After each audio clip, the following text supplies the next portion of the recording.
Why, hello there. Good meowing, good afternoon, or good evening. Whatever time it is for you, thank you so much for joining me. Welcome to tonight's stream. Ugh. It is a no schedule week because oh boy. Oh boy. Oh, the hiccups be starting early. There we go. There I am. Hi. Hello, hello, hello. Yes, we are playing more of The Letter because this game scared the patoodle out of me. But it's interesting. Scary and interesting. And it makes me want to play more. Is it picking it up? Yep.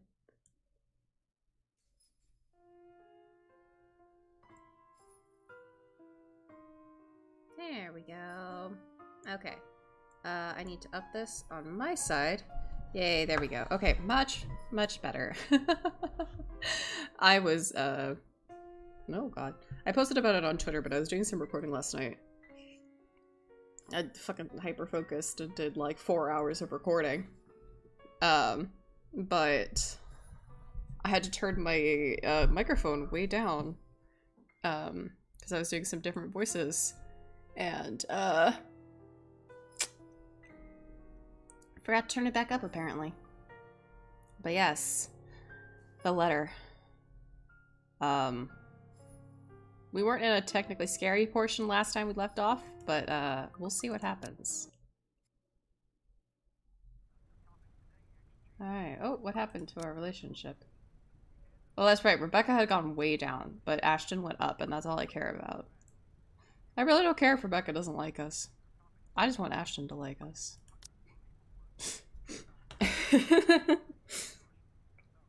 Careful, Prince, your gay is showing. For the first time today, the letter lays forgotten in my bag, if only for a few hours. I will say, not having to do full voice acting for all of the characters is interesting. Because usually I have to do full voice acting. Not this one. Night's fallen by the time we exit the movie house. Despite the late hour, the streets are still bustling full of people. Those about to head home, those set to meet someone, even those simply wandering about. Walking in this sea of unfamiliar souls, it strikes me how easy it is for one to get lost in a city as nondescript as Luxburn. I was afraid too. At one point, back when I was new and had just set foot in this place. Now, with familiar faces walking with me, it feels a little like home. Zach and Ash bid us goodbye shortly before Becca and I crossed to the other side of the street. The former claiming he's got a few freelance jobs to take care of before the day ends. And Ash? Who knows, he never tells. Sometimes he'll just randomly appear at your doorstep looking for a place to crash. He does that to Zach a lot, much to the latter's frustration. But he's a busy guy too, in spite of the laid-back air he gives off. Thanks for today, everyone! Yes. You're welcome. No problem, Zach. I'm sorry for what happened earlier. The voices sound a little loud today, but no. I refuse. That's a solid no from me, dog. I'm not gonna help you. I need to help myself, because apparently I'm fucking hallucinating. Huh?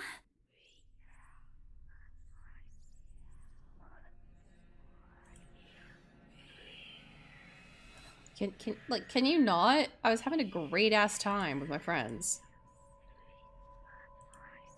A sensation. Okay, that could be a lot of things. Cold, sickening, drowning, my chest tightening, breathing becoming labored. I could taste blood in my mouth, the edges of my vision blurs. In the distance, amidst the countless, nameless people going about their lives, a voice reaches out to me.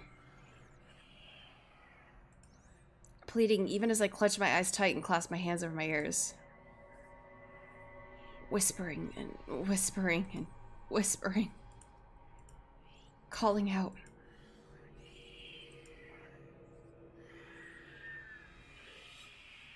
Well, at least you put on a please this time. No, not me. And, like, honestly, couldn't you have gotten anybody else, though? Like, really, yeah, why us? Somebody. Isabella? Earth to Isabella? Hi, Isabella's not here right now. Please leave leave a message at the tone. Fuck. That's the tone. Go ahead now. At her voice, the whole world suddenly snaps into place. The murmur is gone. When I open my eyes, Becca raises an eyebrow at me in question. Weren't you listening? Are you coming with me? Oh, yeah. Just... okay. Sorry, I spaced out. You did a little more than space out. You always do that. No, shut your trap, Rebecca. I follow her without complaining, but not before sneaking a glance to the far end of the street. Where the voice came from. Where another set of eyes might be staring at me. Nothing. There's only Zach and Ash watching over us as we head back to where Becca parked her car. If I'm expecting to see someone or something or someone there, I try not to let it show. Try not to think of the tiny pinpricks of fear crawling at the pit of my stomach. See you guys some other time. Bye. Everything's going to shit. Yeah. See ya. I think we're going to get locked in the mansion, possibly. That's what I thought was going to happen. I thought we were going to Aoni this shit, but I guess not. Another glance, and with a final wave, we go off on our ways. I don't know what I saw. I don't know what I heard. I don't want to know. And if this is what would help me sleep tonight, what would give back that normal... Wow. And if this is what would help me sleep tonight, what would give back that normalcy? Normalcy. Why does that no longer look like a word? Normalcy in my life, then so be it. Saturday. Oh, okay. The darkness closes around me, grasping, pulling, engulfing me. The ground caves in, and without warning, I'm falling. My eyes snap open. Wow, we really do eat a lot of cup noodles. For an instant, it doesn't immediately register where I am. Why does our shirt have an X on it? You know what? I'm just not gonna question it. Both my back and shoulders ache after I've fallen asleep all hunched up for the night. Drenched in sweat, the nest of pillows I often keep around me feels more suffocating than comforting. I let my eyes adjust to the bright morning light streaming through my window and allow my breathing to slow down before untangling myself from the pile. I haven't had a single dream since coming to Luxburn. Or at least none I can recall having. It's a shame because they used to be so vivid. Not the crazy vivid, but the more pleasant kind I'd tell my siblings about. Maybe it's just the stress of living alone? The knowledge that I'll always wake up to an empty apartment with no one to tell stories to. What time is it? That's a great question. Habit forces me to look over at the clock, even with the soreness weighing heavily on my shoulders and the compulsion to never leave my bed for the day. It looks like it's 5 o'clock, but that might be wrong. In a heartbeat, I'm up. Oh man, of all the times to oversleep. Towel? Towel? Where's my towel? Why do we need a towel? Where are we going on a Saturday? I mean, I guess real estate agents do work on Saturdays. Yeah, admittedly it's a weekend, as an unspoken rule that entitles me to extra hours of sleep. But if Rose didn't kill me yesterday, she sure as hell will now. And right after what happened. Oh lord, 1 box of donuts as a peace offering won't be enough the second time around. Grabbing my towel, I'm already a few short steps away from the bathroom when a muffled ringing breaks out from my bag. Are you taking a shower now? Just use some fucking dry shampoo and go. Like, you don't have time for a full ass shower. There's a moment of indecision at first. My mind conflicted whether I should just ignore or answer it. But what if it's Rose? Or worse, our boss? Ah, sheesh. In the end, the rational part of my brain wins out. The letter from yesterday peeks out when I pull the device. Just the sight of it's enough to put me in a foul mood, and it takes every force of will for me to ignore it and answer favoring. In answer of favoring? In favor of answering. In favor of answering the call. The caller ID reads Mama. Our mom has no face. Huh? Huh? Oh, it's Mom. It's around 4:45 p.m. in the Philippines right now. That's an unusual time for them to call. Usually it's around noontime here and I'm the one calling, not the other way around. Better for them to use that money on something else than an international call.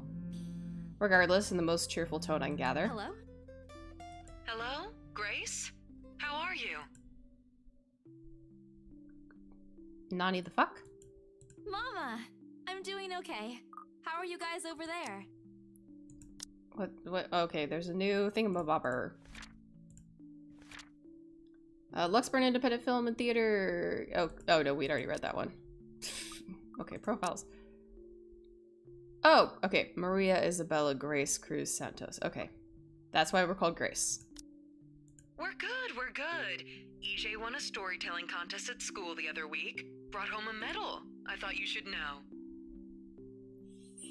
Thank you, I guess. There's a tired lilt in his... Wow, I'm so sorry, Mama. There's a tired lilt in her voice as she speaks. It's been there since Papa had to leave his job. I wish there's something I can do for her. But from miles away like this, the least I'm able to do is not make her worry. If only my older brother would actually lend her a hand, but Lord knows if that'll ever happen. Odds are Kuya Jordan's already out drinking right now. Again. I can't count on my older sister either, knowing she has a family of her own, and, well... Ate An's financial situation isn't exactly great right now, having ran herself knee-deep in debt. Oh, are these like... Oh, those are, words in, Tagalog, I believe. Whoopsies. Great! That's great! Tell him congratulations from me. And let him know I'm gonna send him a little something extra this Christmas. How about Nico? Karen? Michael? I hope they're okay? They're doing well. They wanted to talk to you, but they're all busy with school. Understandable. Oh no, that's fine. I don't want to bother them. Just tell them to keep doing their best for me. I'll just call back when I know they're not busy. Yeah? And Papa? How's Papa doing? Yeah. It's a subject I'm a bit hesitant to broach. From the way Mama's voice hitches, she doesn't want to bring it up either. Papa... Grace, Papa's... He's having a little difficulty right now. Uh-oh. Weak appetite, he's having trouble swallowing, and lost a few pounds. That all sounds like, not a little difficulty. But the doctor said we should keep encouraging him. It just means his body's accepting his new treatment well. Does it, though? The money you sent last time helped a lot to pay for it, by the way. Oh, I see. That's good. Oh, wow, Isabella, you do not sound okay with that. I won't deny that life has gotten tougher from our family. Wow, I just can't read. My brain is fucking Swiss cheese. Ugh. I won't deny that life has gotten tougher for our family. It used to be easy back when Papa was in good shape. But ever since he was diagnosed with a sickness 5 years ago, he's been unable to provide for us. Now the burden of feeding 8 mouths and settling Papa's bills all rests on my shoulders. Although Mama makes a little, accepting sewing and laundry jobs in our neighborhood, it's scarcely enough to cover the cost of day-to-day living, let alone the bloating hospital bills. We can't even expect help from our own government because the health insurance there barely covers anything. I'm sure he'll get better soon. Is he well enough to talk? Do you think I'll be able to speak to him, Ma? Silence.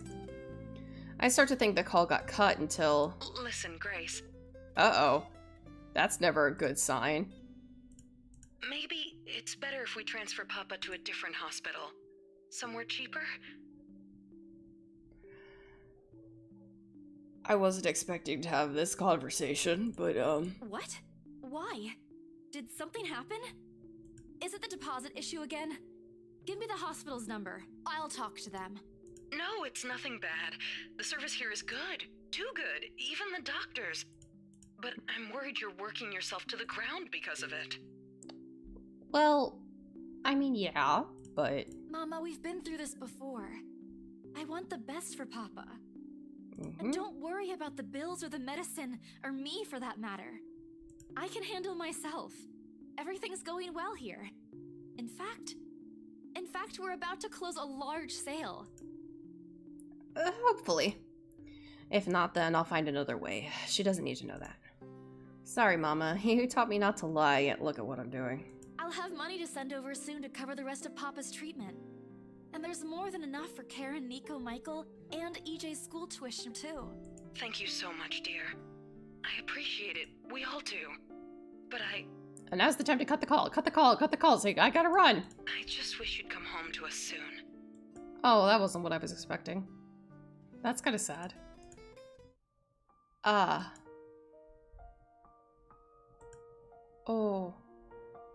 That. I don't want to pronounce it and butcher it, so that. When are you coming home? EJ, the youngest, used to be the only person asking me that. How do you respond to a question you don't have a definite answer to? 5 years later, and I still can't give him a straight one. I smile, though Mama can't see it. I fight to keep my lips from quivering, my voice from shaking. She's got enough on her plate as it is. No need to weigh her down with unnecessary concerns. Promise me you'll be there to welcome me when I do, okay? Of course. I'm sorry, Grace. I need to take this for a while. What? Oh, okay. Aw. There's a small commotion on the other end, the sound of gates opening, the voice of a child, EJ, talking excitingly about his day at school, the tapping of feet on the floorboards as he runs. It's been years since I went home, but I can still picture the whole scene in my mind. How tall is he now? Are the neighborhood kids bullying him now that I'm not around? Did Mama rearrange the furniture in the living room again? What are they having for dinner today? I miss them. I miss them so much. It's okay, Ma. I need to go too. I've got work today. I'll call again soon, alright? On a Saturday? Oh, never mind. Take care of yourself, dear. I love you. Yeah, apparently on a Saturday. I love you. Bye. Bye! It ends with a soft click, leaving half-truths and empty promises hanging in the air. Closing my eyes for a moment, and I take a deep breath and shake away the thoughts beginning to swim inside my head. It's pointless to mull over these things right now. Okay, Isabella. Time to get that mansion sold. Yup. Unfortunately, before I can take a single step away from my phone, it rings again. No doubt Mama forgot to say something. Mama? Did you forget anything? Excuse you? I'm too young to be your mom. Are you still sleeping? Hold on, never mind that. Get yourself in the office. Hurry! Office? What about the open house? Apparently it might be done. Oh no. Is it Sir John? Did he hear about yesterday? Am I in trouble? Oh god, oh god, oh god! I'm gonna get yelled at, aren't I? What do I do? I'll buy you an extra box of donuts if... No, it's nothing like that. Will you calm down? Well, you didn't say what it is and... Get yourself here, alright? I'll tell you everything then. Can you at least tell me if it's good or bad? There's the telltale din of several feet shuffling against a wooden floor and an indistinct yelling in the background before Rose cuts the connection. That isn't in any way comforting. Exactly. But it's enough reason for me to hastily discard my phone and finish my shower in record time. I make it to our office within 20 minutes of leaving my apartment, completely disheveled and out of breath. A feat if I take into account my usual travel time. Routine clamor, common to Briar Realty Corporation's Luxburn office, greets me as soon as my foot crosses the threshold. Papers rustling, telephones ringing at sporadic intervals, agents talking at varying volumes, staff moving about, and... Where the hell is C? Where are my employees? I don't like this man. What the actual fuck, guys? Of all the times to disappear without notice. I was not expecting this man to swear. Oh my god. My boss's words turn muffled as someone else closes the door to his office, likely the work of our HR manager. Throughout the past weeks, he's been in a bad mood over a few employees who failed to report to work. I hear they're still trying to get a hold of him, but to no avail. The result is half their workload has been... wow, why can't I read? The result is half their workload has been shifted to all available staff so as not to lose clients. Okay, it's because that's a little bit of an awkward sentence. Have been shifted. Okay, whatever. Not that I mind the extra work. If anything, it means I'll have more money to send to my family back home. Although the rumors of a branch closure circulating because of this indeed are a bit worrisome. My bag barely touches the top of my table when Rose pulls me aside. Here, I need you to help me with these papers. If you could also get these signed and photocopied before lunch today, that would be great. One after another, she thrusts a bunch of paperwork in my hands without explanation. A page flutters away from the top of the pile, and I lean down to pick it up, my eyes scanning the top of the page as I straighten. A purchase and sale agreement. Rose simply gestures her thumb in the direction of our visitor lounge when I tilt my head in question. There, seated on the sofa, looking completely out of place in the humbly decorated room, is the same couple from the day before. The Wrights! Something bubbles up in my throat. Their presence in the office can only mean one thing. They're buying it? We got a deal? She swats at my hand, tugging at her sleeve, although her eyes are alight with something akin to joy. She wants this sale to happen as much as I do, and now that it's here, the deal needs to be closed yet. Document needs to be signed still, but the elation is here. Along with a foreboding feeling I can't quite pinpoint. I had to do a little damage control, but they're already interested in acquiring the property, even before they attended the open house. That's awesome. I mean, isn't it obvious? They already hired an interior designer. I've never seen a buyer as aggressive as Madam Wright. She didn't even try to negotiate a lower rate. Well, maybe she thought the rate was worth it, though usually there's some negotiating. One at a time, Rose. I can't process everything you're saying at once. What do you mean? Means we've got a buyer. We've got a buyer. They're paying 15% higher than the listing price, as long as we get the paperwork done as soon as possible. Oh my, that's a lot higher. I think if we allow it, they'll be paying up front, too. Goodness fucking Even gracious. with that urban legend? Rose nods. Oh, I was so sure we lost the sale after yesterday. Don't look so surprised. We still have to conduct some last few checks before we completely hand it over to them. Please. I'll happily do the paperwork duty, Rose. Nya ha ha ha. Paperwork. That's the easy part. I'll even go to the land registry myself and make sure the property changes hands with every single legal blessing. Oh yes, for the amount of money that this house is gonna make you, I would too. Don't they have better things to spend money on? I'd haggle it down to the lowest possible price if I were in their place, especially with the stories attached to it. Not that my opinion matters one bit here. We're just their agents who are gonna receive the hefty commission after all. Nothing more.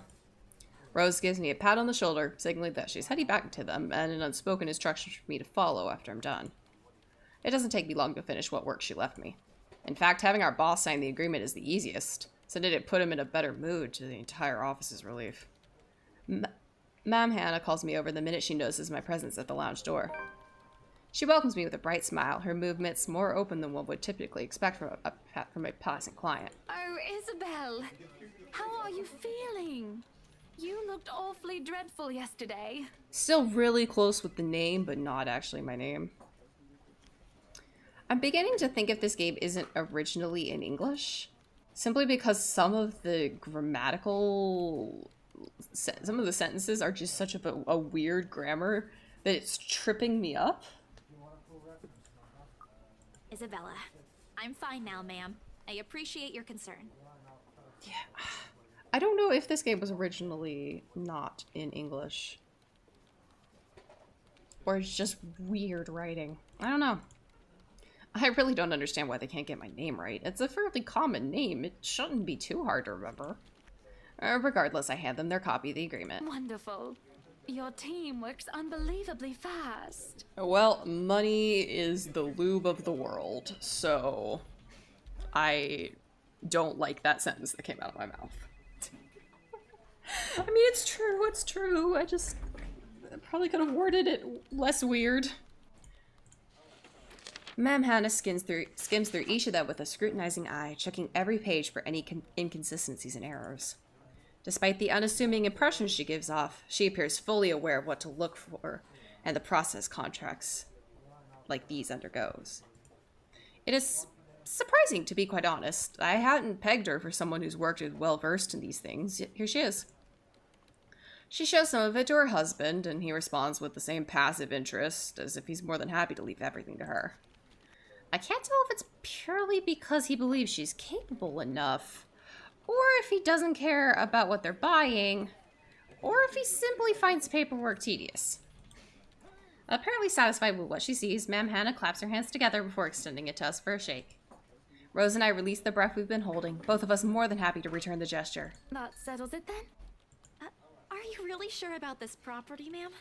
Why are we fucking making her second? Why are we even bringing this up? Like, we need the money. Just fucking, who cares if they go live in a haunted mansion? That's their fucking problem now. We could easily find you a bigger one among our current listings. Something with a modern touch? Something not haunted, perhaps? Rose shoots me a warning glance that says, don't make a scene, we're almost there. Of course, why wouldn't I be? The house is absolutely perfect, isn't it, darling? A helipad would still be a nice addition. Well, you can add that on later. Yes, well, we'll get there eventually, love. Exactly. As I was saying, if your partner had the documents yesterday, we would have bought it right there immediately. Shame she didn't have it. Well, there's still a few necessary documents we need you to sign after, but we'll let you know once we have those finalized. We'll be handling the process for the rest, so don't worry about it, ma'am. Within a week, I hope. We still have a housewarming party to plan after all. You know how much thought to be put into those things. I've never had a housewarming party, and I highly doubt I ever will. So no, I do not know. Oh. No. No. I'm like, did I? No. There are servants for that, darling. Oh. Love, wouldn't it be better if we handled it ourselves? A personal touch of sorts. I mean, if you want to. It is our housewarming party and our new home. Yeah. No more than a week, ma'am. Barring unexpected delay, of course. Eh. You can leave it to us. We'll definitely sell you the house. We need the money. Excellent. Well then, I'll leave you two to it. It's been a pleasure doing business with you. Oh, Yes. and before we forget, Yes? She discreetly folds something into both of our hands and winks, a finger raised to her lips, demanding our silence. I know both of you worked hard on getting us this beautiful mansion. Oh! Did I mention we reward our people generously? Oh! But this is... Ma'am, I can't accept this. Don't you worry, darling. It's a small thing coming from us. That's a lot of money, I think. Consider this your bonus for a job well done. Isabella, shut your mouth. You close your mouth, you smile, you nod, you say thank you so very much. I really appreciate it. She smiles sweetly like this is simply the most normal thing to do in the world. Oh, before I forget, my lovely interior designer would appreciate it if you hand her a copy of the floor plan as soon as possible. She's dying to work on the house. You can do that, yes? Here's her contact. Certainly, ma'am. We'll have it processed as soon as possible. I knew I could count on you, lovelies. I hope to see you two soon so we can get this closed. Yes, yes. Close house, get commission, money, money, good. Just like that. Transaction over and done with. My mind's still reeling even after they left. Other Asians would kill to have clients like them. A part of me feels lucky about that fact. No lengthy negotiations, no sudden change of mind. Just talk, signatures, few handshakes here and there, and we're done. The other part. A second ago, we sold a haunted property to 2 innocent clients. Okay, Isabella, literally everyone has heard about that property. Literally, you've mentioned this multiple times that like everybody knows about this property and that it's haunted. So that is the end of where you need to bother yourself with shit. If they wanted to buy a haunted property, that's their prerogative. Sure, the commission's big. Big enough to continue funding Papa's treatment and hospitalization. Big enough to pay for all 4 of my younger siblings' schooling. Heck, it'll keep me away from the instant noodle diet for months. I don't have to go back to the mansion as well once the deal has been sealed. Once the deal's been closed, much to my sanity's relief. But knowing that something's in there and we gave it to a good couple despite that? Oh, Isabella, the things you do to sell a house and get money. Papa won't be happy with that. Papa doesn't need to know. Papa's got bigger things to deal with. Like his fucking health. At least I have good news to tell next time I call home. The little lie I told Mama this morning isn't a lie anymore. Well, there's something. Yes, I think something is an apt way to name them. So how does it feel? I feel amazing. Isabella apparently feels guilty. How does what feel? Your first big multi-million-pound sale, silly.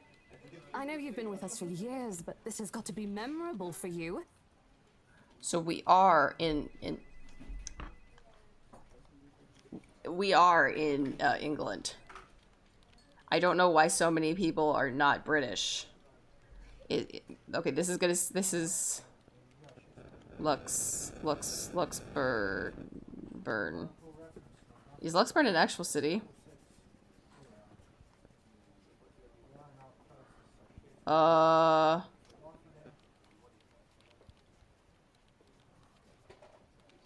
Okay, it's a fictional city. Okay. I'm like, is this a real city? No, but it's in the UK somewhere. Memorable is an understatement, Rose. Come on, show some enthusiasm.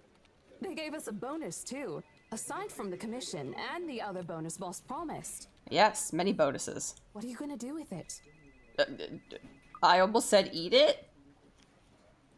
I mean, yeah, use money, buy food, eat food. I don't know. Send it home, probably? All of it? Not everything, of course. Most of it. I'll leave some for my living expenses. Listen here, Isabella. I'll teach you something I should have told you before we ended your training. Yes. She slings an arm over my shoulder and leans in closer to my ear, as though she's about to share a big secret. It's okay to celebrate from time to time. I don't get it. It's simple. Go out, do something for yourself. Throw a party and treat your friends to free food. Yes, that's like Didn't good. you say the last one's some sort of tradition back at home for you? Thank you for trying to remember. Hello, this is practically a done deal. Yes. Isn't throwing a party a bit excessive? Your call. I won't say no to an invitation, by the way, in case you really are planning to throw one. A few drinks would be nice too, thank you very much. Yes, after the hell we put Rose through. I don't think my apartment's big enough for that. Yeah, I highly doubt it. You could always move? Bloody hell, you're working in real estate. Yeah, that doesn't mean I like I it. think I'll pass. That's too much of an unnecessary expense for me. But I did promise Becca free lunch in case the sale goes well. Exissy? You go do that. Hold on a sec. Oh no. She quickly removes herself from me to answer the phone on the desk.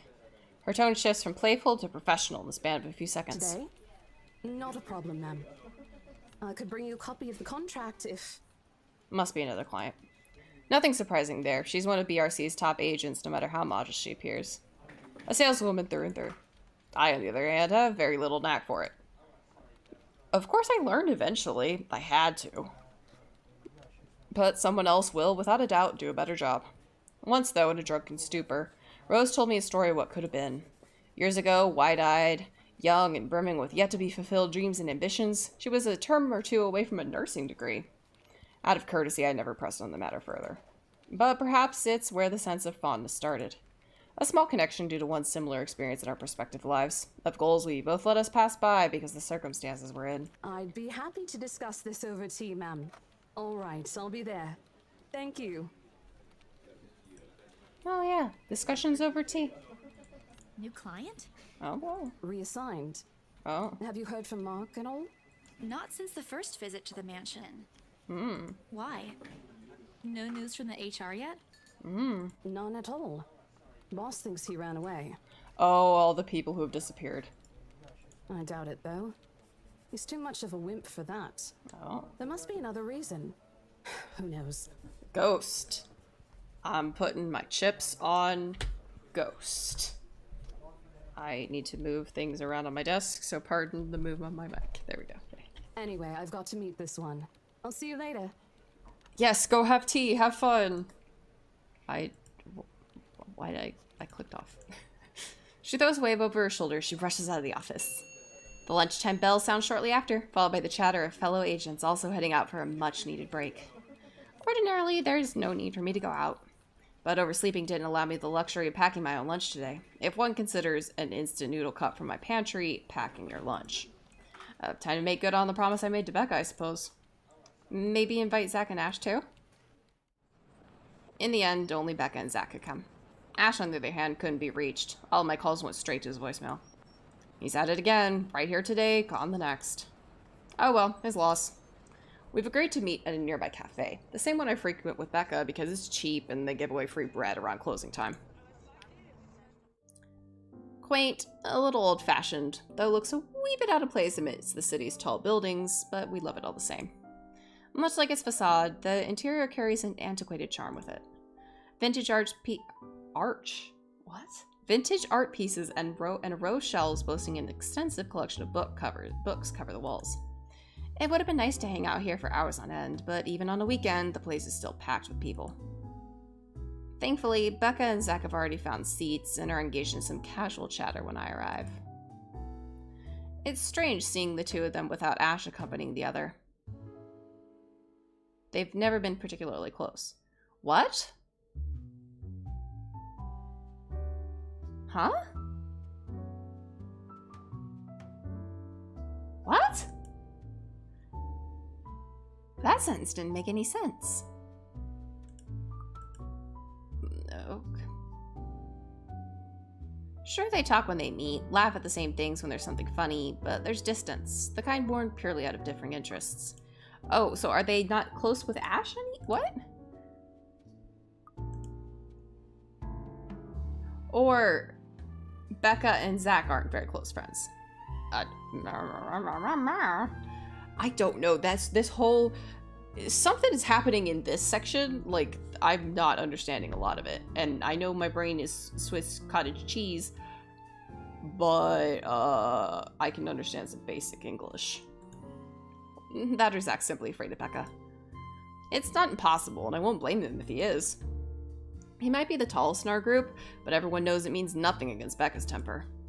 Even I'm a little scared of her. Zach! Becca! Well, you seem to be in a better mood today. What happened? Didn't see a ghost, first of all. I know that smile, Belle. Come on, still. Don't rush me. Let's order food first, okay?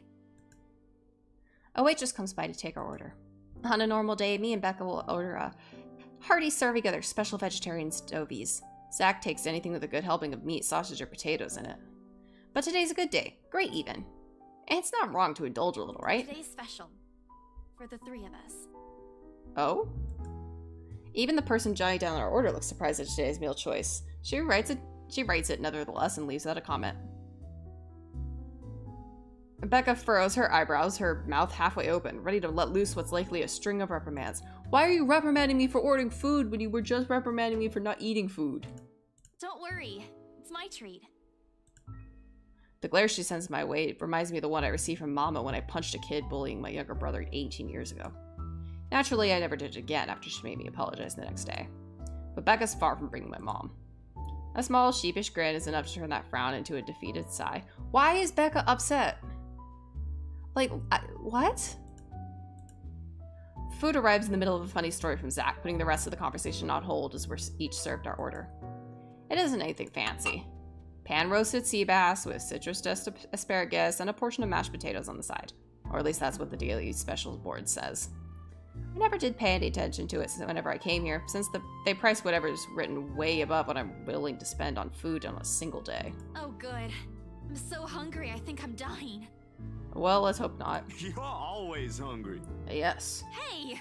Not all the time. Yes, all the time. Let me guess. You skipped breakfast again. I woke up late, had to call my mom and leave. Not on purpose. I may have overslept by a few seconds today. Right then. Stop stalling, Isabella. What's this about? I don't like her. Anymore. I don't like her. Let us say, Rebecca. She wouldn't be inviting us out if it wasn't worth hearing out. God, she's becoming very annoying. Well, we're waiting. Yeah, slow the fuck down. Slow your roll. I'm treating you guys to a once-in-a-century thing. An expectant grin breaks out on my face, except... I'm sorry, say that again. And this is important because... Becca only raises an eyebrow at me, while Zach appears like he did get the punchline to another lame joke Ash made, and is desperately searching for someone to explain it. Oh, bummer. Maybe I should rephrase it. My instant noodle days are over. Let's save. Instant noodle days are over. Let me do that again. Okay, cool. Everybody's there in relationships. What up? Good. Guess what, guys? I'm paying! I sold the house! Jeez. It took them long enough. As the news sinks in, their expression goes from sheer bewilderment to utter surprise. That's more like it. You heard me right, ladies and gentlemen. As of today, I'm Maria Isabella Grace Cruz Santos and free from my instant noodle binge. You have so many names, my dear.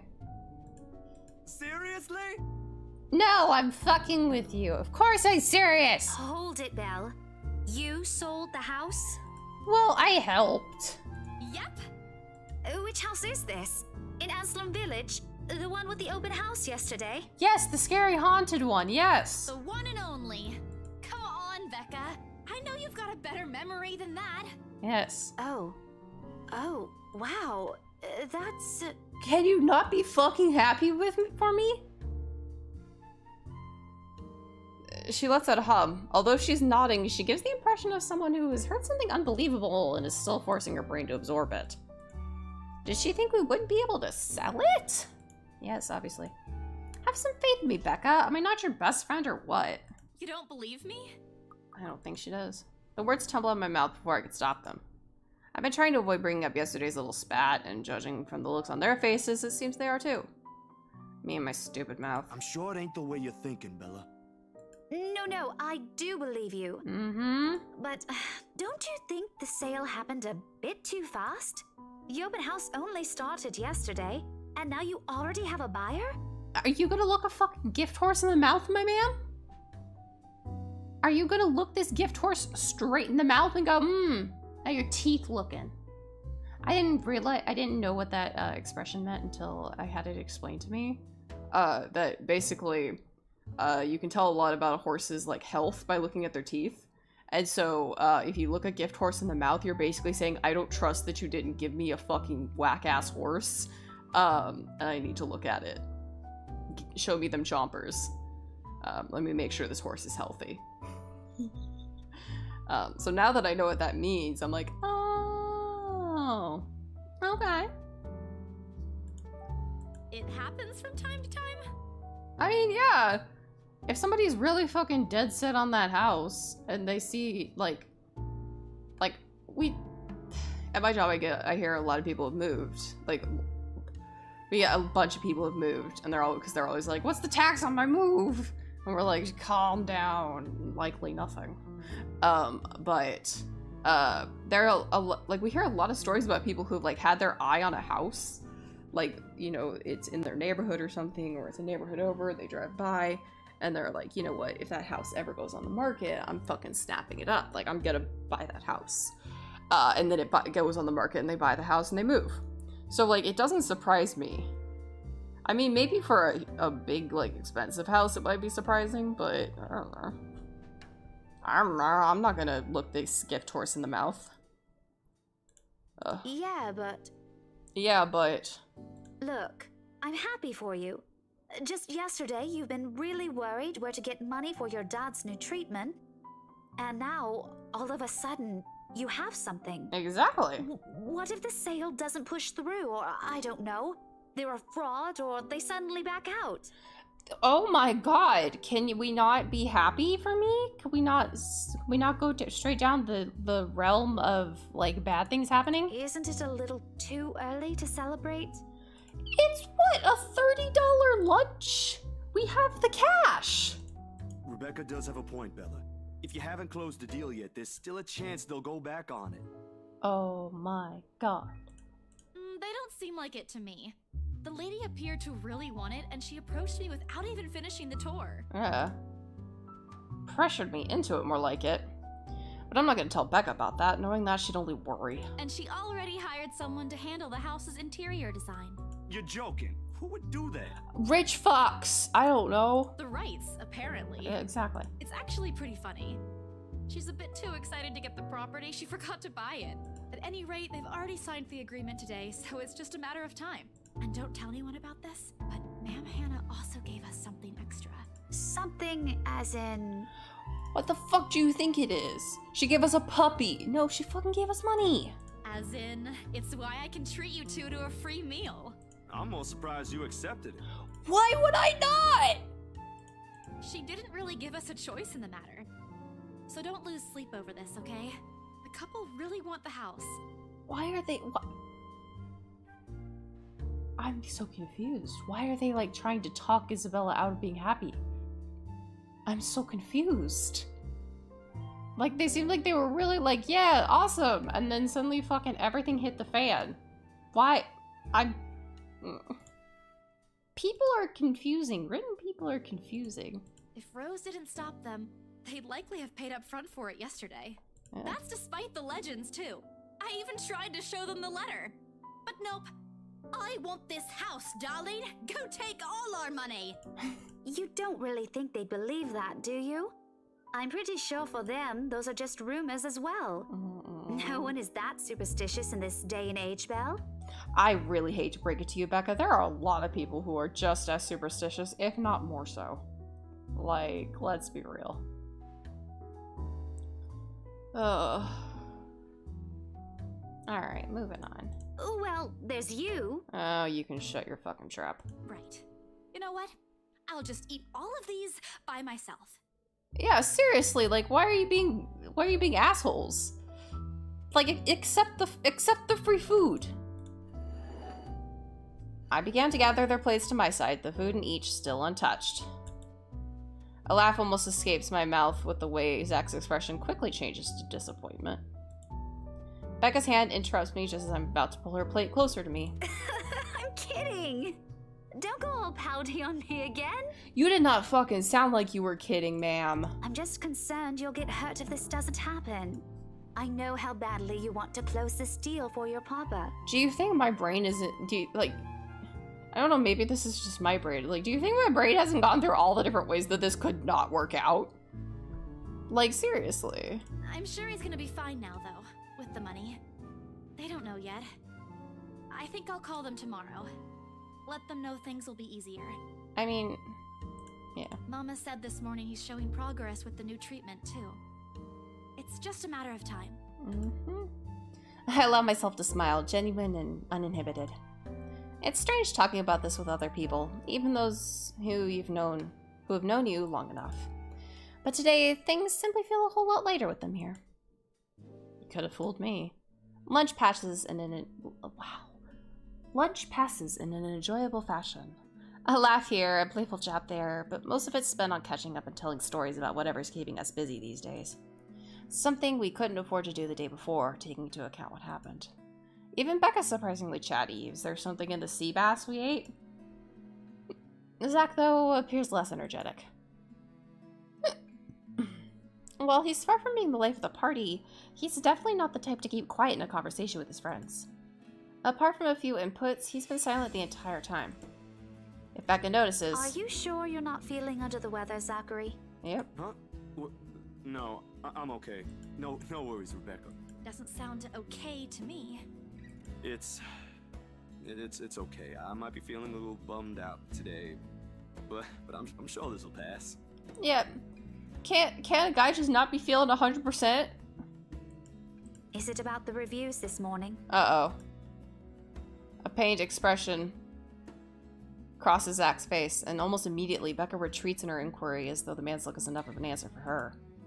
I like between the two of them. Did I miss something? What happened this morning? Did I stumble on a big secret? This is why I don't like waking up late. You heard about those, huh? Sorry, I just happened to check on some sites this morning. Nah, it's a very sensitive topic in the first place. I mean, understandable. I've gotten a bad review on something I created and about fucking turtled myself in. I should have expected it. What reviews? Becca glances at Zach, her emotions unsure, eyes asking for his consent on the matter. Although there's a small desire to keep asking on my part, I don't dare voice it out. With Zach, it's always been better to wait, let him speak on his own. Becca too, to some extent, although with her, explosions of temper are more common. In the end, he simply answers with a shift of his shoulders, gesturing for her to go on with a tilt of his head. It's his movie. Oh, whoa. That doesn't explain anything. Stop dangling the information, Becca. Obviously, he got bad reviews. Come on, jump the fucking follow the logic trail. Zachary, I'm not the one supposed to be telling her about this. It's still your documentary. Is it something bad? Obviously! Not bad per se. You guys don't need to dwell on it much. Well, you know, a friend. If something's bothering a friend, I'm gonna think about it. Bad? Listen here. I wouldn't trivialize what those bowheads wrote if I were you. They're ruining other people's jobs. Bawheads? What? Okay. From how her tone rises in anger, it seems like she's the one slighted and not Zach. A snicker escapes me, which I probably step down as soon as she sends me a hard look. This isn't a laughing matter, Isabella. Some bowbag just insulted him. What the heck is a bow bag? Calm down, Rebecca. Those are just reviews, and it happens a lot. Yeah, like, it's not going to be 100% positive all the time. People have opinions on stuff. As much as you might not agree with their opinions, people have opinions, and they're allowed to have those opinions. Even if it sucks.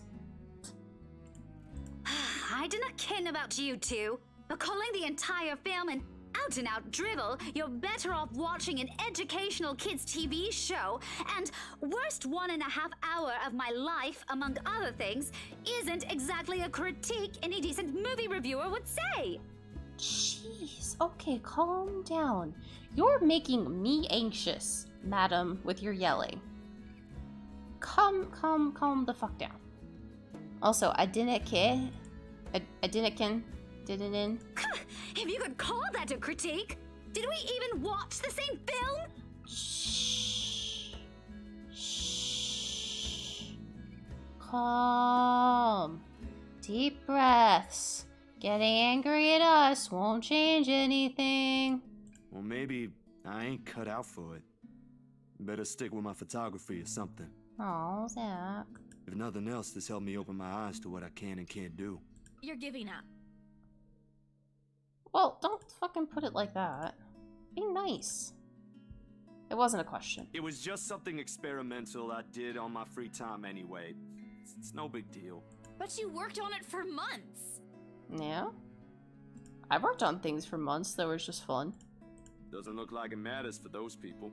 Yeah. Yeah, people don't understand a lot of people don't understand the work and time and the energy that goes into doing stuff, like... Also, what the fuck? I was expecting to get spooked, not sad! Don't say that! Oh my god, can everybody calm the fuck down?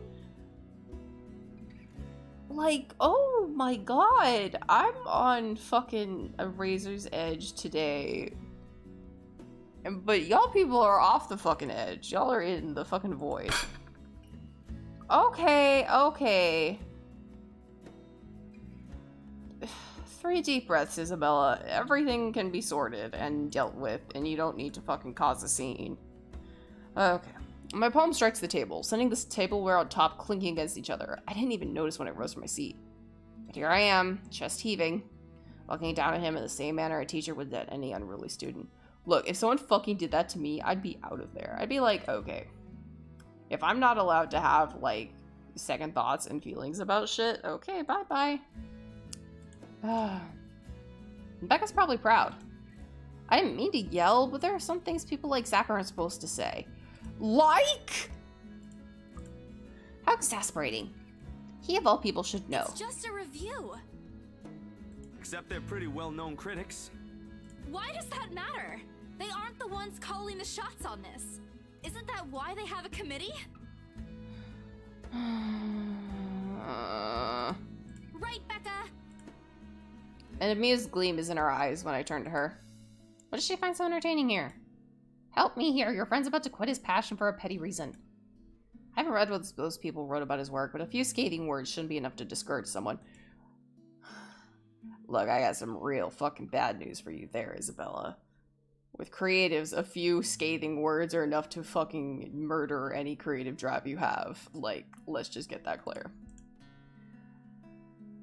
I should know, after all, Failing means you're playing, Zach. What? What the fuck does that mean? Not that I'm saying it's bad. I've seen it from start to finish, and I know for myself what you created isn't something people should scoff at. I don't know anything about filming or photography. Hell, I don't have an inkling of artistry in me except for those doodles I make for class. Yep, But I know what I watched. Look at Isabella. It's not every day you see her all riled up like this. Okay. Whatever I'm about to say gets lost in my tongue. What?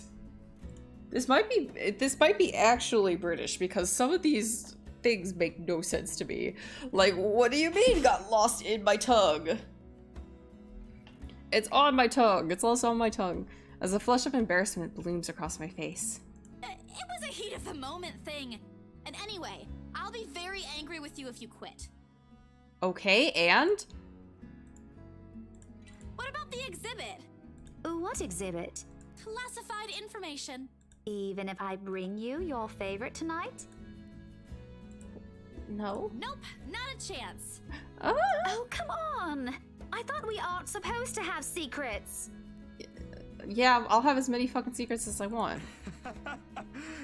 A burst of laughter comes from Zach. Thanks, you too. Okay. Okay. I might need some time alone to myself for a while. Just to think about things, how I'll go from here, that sort of stuff. Yeah? Hey, I'm not quitting, Bella. Don't give me that face. There's no face at all. Only a poor imitation of puppy dog eyes, if you could call that one. Promise? I'll be damned if I break any promise I make to you guys. Well, there's a fucking death flag. Zach, please don't die.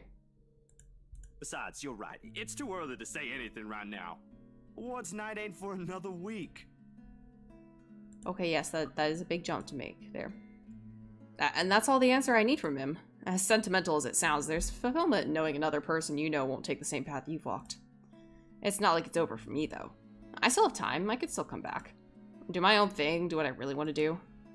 Surely once Papa recovers, once I'm done with everything. Didn't you say that your father was diagnosed with an incurable disease? Inside my bag, my phone buzzes unexpectedly, breaking the pleasant afternoon lull. The screen shows Rose. Hey, Isabel. You at the office? Ha ha. Very funny, Rose. I'm hanging up. Don't, I'm kidding. BRC says the floor plan copies are ready for Miss McCullough to pick up. Okay. She says that as if that already explains everything. Then, out of the blue, she launches into a long rant about the awful state of Luxburn's streets. All of which she says in a single breath that I can barely keep up with and make out a single word. I stay quiet, if only to avoid becoming the next object of her frustration. She's similar to Becca in that regard, and God, I don't like either of them. I'm stuck in horrendous traffic right now. Bloody stupid drivers. When she's finally run out of things to complain about and stops, what she says next still has none of what I'm hoping to hear from her. Just a quick mumbled plea for me to meet the Wright's interior designer in her stead, Anyway, I'll leave it to you. Bye. Thanks. Classic Rose. She ends the call without even asking for my input. Oh, no, not that. The sky is cloudless and the noontime sun is beating down on the hard concrete when we leave the cafe. It's far from unbearable, but it's enough to put most people in a fickle mood or make them vulnerable to catching something. No wonder we have staff members going AWOL lately, not to mention my boss's mercurial moods. I can't believe I'm saying this, but I want our usual cloudy weather back. For all the gripes about the unpredictable weather, though, the streets of Luxburn remain constantly busy. The hurried tapping of shoes against the pavement, and inane chatter coming from the lunchtime crowd filled the humid afternoon air. A small reminder of things we still have to do, regardless of how much I want to return to the comfort of my bed. Back to Briar Realty for me. Zach to a meeting with magazine publishers featuring... with a magazine publisher featuring luxury houses, and Becca to her lesson plans and books at home. But more than once I catch her sneaking a longing glance over something displayed on a shop window. Did she want to buy something? Maybe I can get it for her this Christmas. I turn my head at the last shop she checked out. A fleeting glimpse. The world stills. Oh! Hey, you're looking a little twitchy there. Do you need some muscle relaxers? Does that help twitching? Some Botox? I know that. No, that's for migraines. Something? She looks at me, eyes hollow, gaze piercing and boring into my very soul, like a set of chains to keep my whole body still. There are no shadows or whispers this time. Only a plea. A hum, low and indistinct. Compelling me, beckoning me, intent on dragging me to the void beyond the glass. Well, if you're in some glass, I can't really help. I don't dare move. My heart hammers against my ribs. Every beat, every thump, screaming at me to look away and make a run for it. But I can't. I couldn't. All of my limbs feel heavy, while my own breathing strains in the face of her calls. Leave me alone. Her mouth is stretched in a grin, wide and unpleasant. The panic building up in my chest forces me to take a tentative step back. I try not to stare at the decaying flesh, the blood streaming from the gaping wounds on her arm or her nailless fingers. I don't want this. Not like this. Not after I got what I want for Papa. No, stop. Leave me alone. Jesus, God, can you not do that?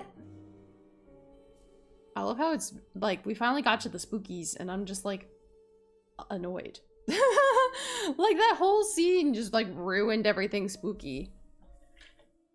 Her face contorts and she lets out a wail, sharp and utterly unforgiving. Rage. There's only hatred and bitterness, as if the very notion of turning away from her is an offense in itself. Please! I don't want this! God, don't scream. Everyone's gonna think you're fucking insane.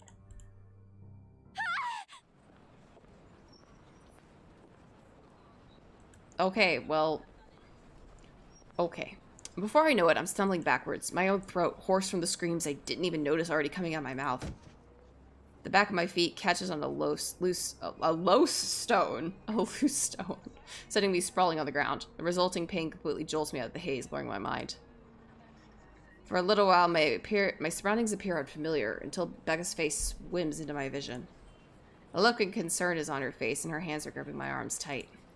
Even Zach appears beside himself with worry while he stands behind her, acting as a shield against the small crowd of onlookers already forming around us. What happened? You won't fucking believe me, I saw a ghost again. Bella, you okay? Yeah, I fell and hit my head, but more importantly, ghost. My mouth opens and closes, but nothing comes out. The words refuse to form. On impulse, I sneak a swift glance at the display window. She's gone. Yet the foreboding feeling hasn't left me. My hands are shaking as I push myself off the ground, my weakened limbs relying solely on reflex and muscle memory. Something icy has made its home in the pit of my stomach. I want to throw up. Anything to get the wretched sensation out. You are screaming. Zach, call someone. No, don't. I'm good. I'm good. I know I just totally had a panic attack in the middle of the street, but I'm good.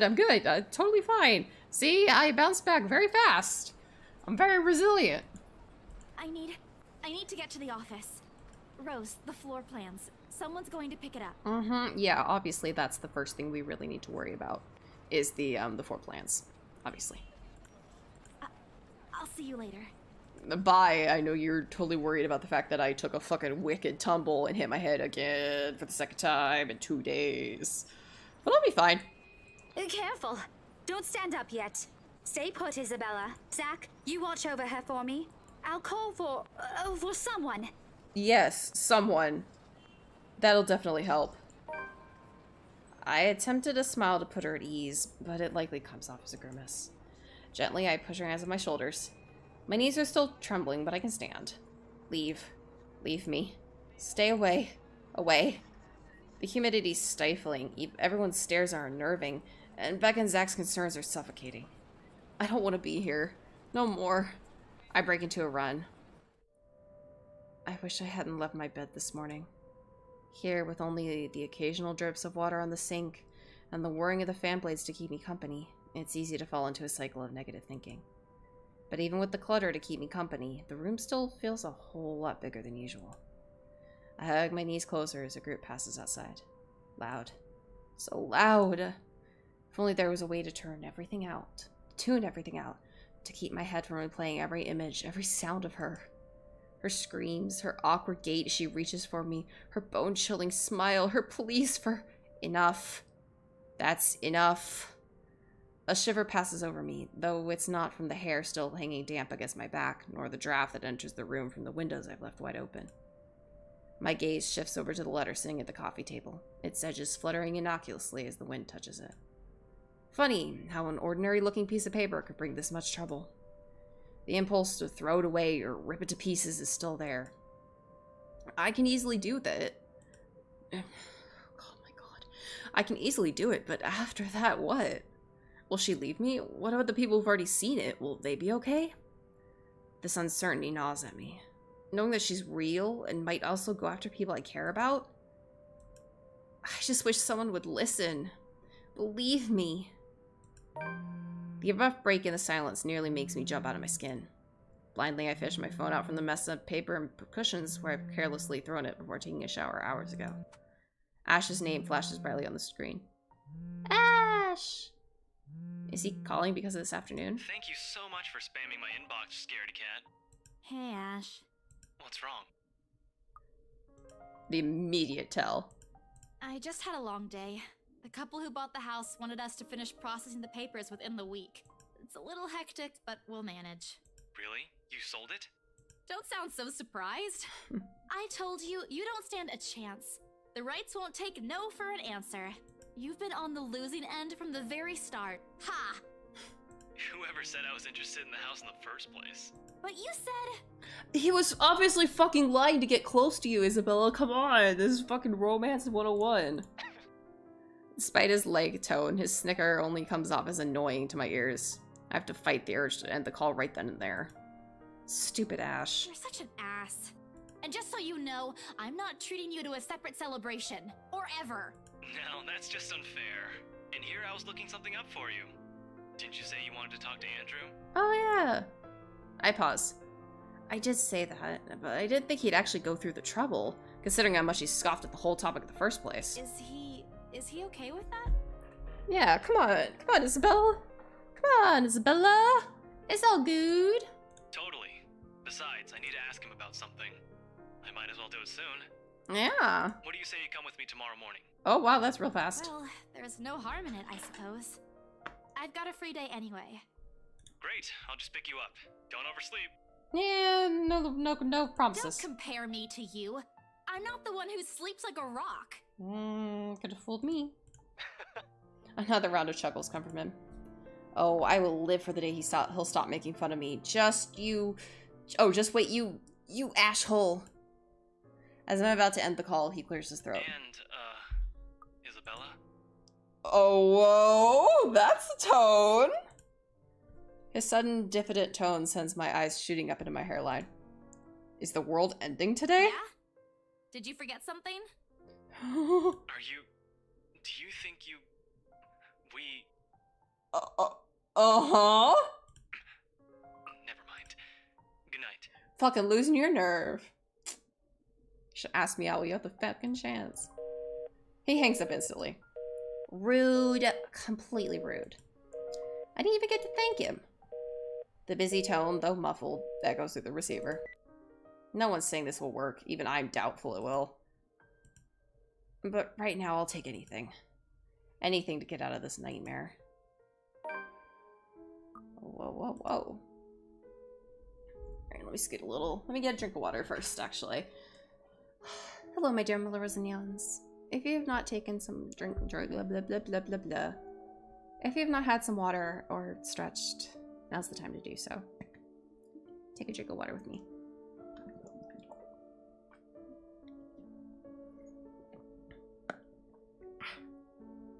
Wada. Alright, and now for the stretches.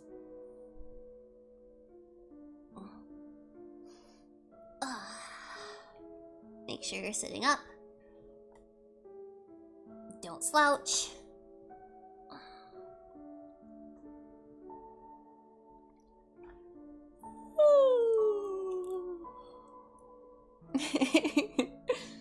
I don't know why stretching made me yawn.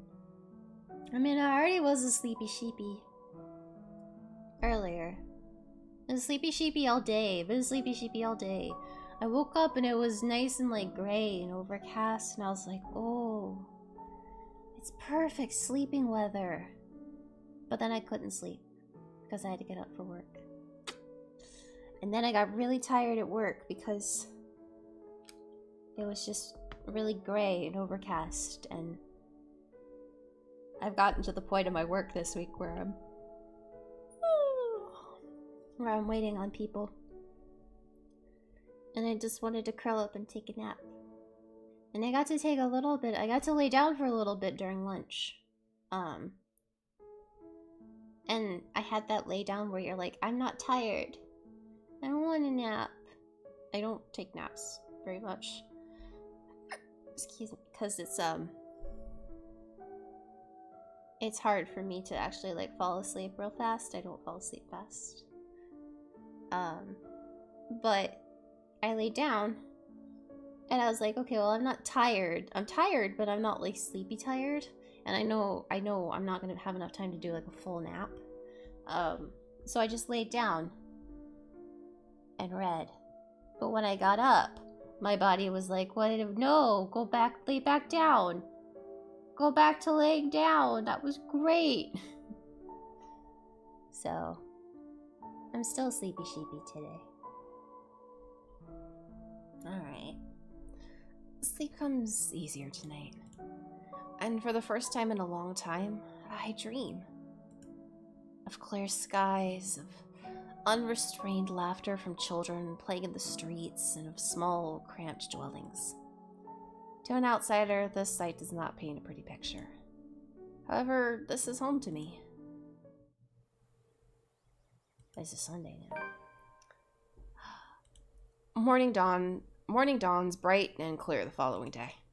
Although the air still feels muggy and I miss the chilly autumn weather, it's one of those rare weekends when I'm up before my alarm rings. If it wasn't for Ash's call last night, I'd probably sleep in. When 9 a.m. rolls around, I'm already heading downstairs where Ash is waiting for me in his car.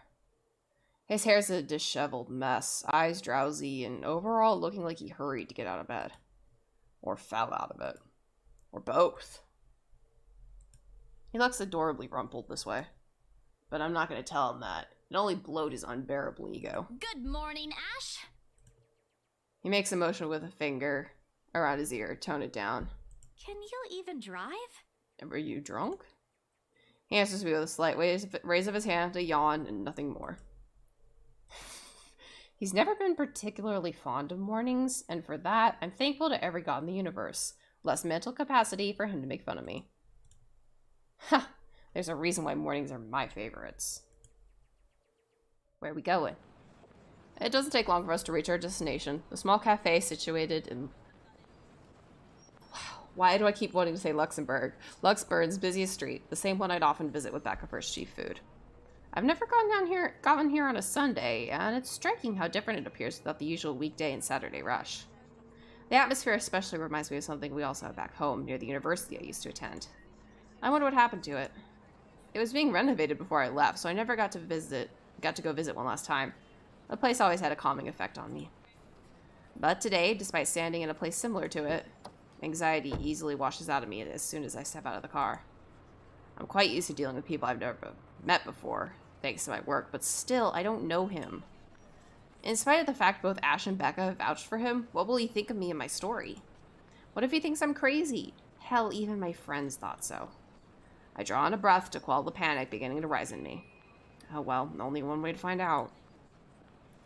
A few hesitant steps forward, and then Ash is suddenly pulling me back by my elbow. Hold on, scaredy cat, not too fast. Without warning, he flicks my forehead hard. That hurts. What was that for? Ah, jeez. He's already walking away when I look up, and I hurry to catch up with him, puzzled. I really don't understand this guy. At least explain why you're flicking other people's foreheads all of a sudden. So rude. Get yourself together, will you? He's not going to bite. Yeah, but he might, you know... What's the word?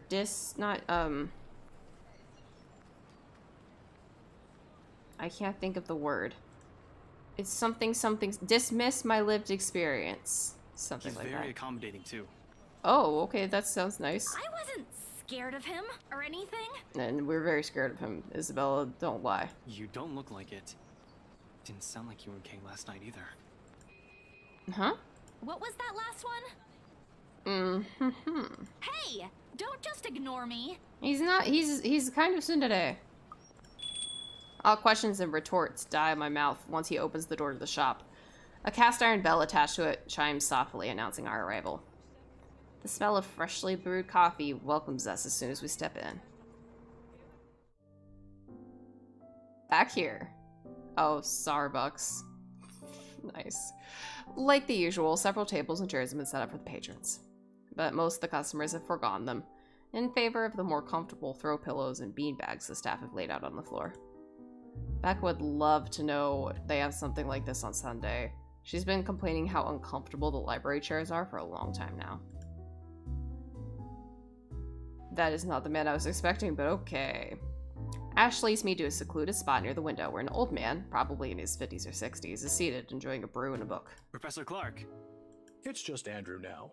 I'm no longer your professor, Detective Inspector Frey. Goodness fucking gracious, that's a title. The guy, Andrew, looks up from his book and gives him a smile. A sheepish look crosses Ash's face at the older man's admonishment. You're so fucking cute! More unusual, in my opinion, is seeing him appear like a parent just scolded him. But it suggests a familiarity between them, one that goes beyond what someone expects from a simple student and mentor. With another warm smile, he gestures for us to take the empty seats opposite him. Have you been waiting long? Quite some time, but I come here early on weekends. Best time to get their first serving of bear claws. They're the only place that serves it here. Okay. I don't know what I was expecting. But it certainly wasn't this. I took the liberty of ordering for you two. I hope you don't mind. I thought it'd be best to talk over a decent helping of coffee. Cool, I'm not a coffee person. Soon enough, a waiter brings us 2 more cups and sets down a basket of pastries. Aren't you going to introduce the lady? Right, sorry.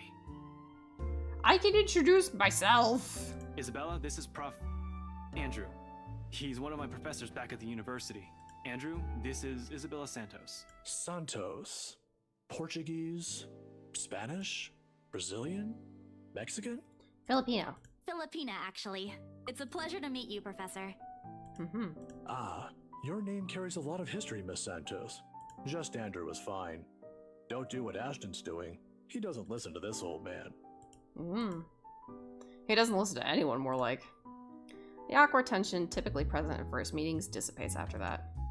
I was expecting someone strict and, to an extent, someone severe.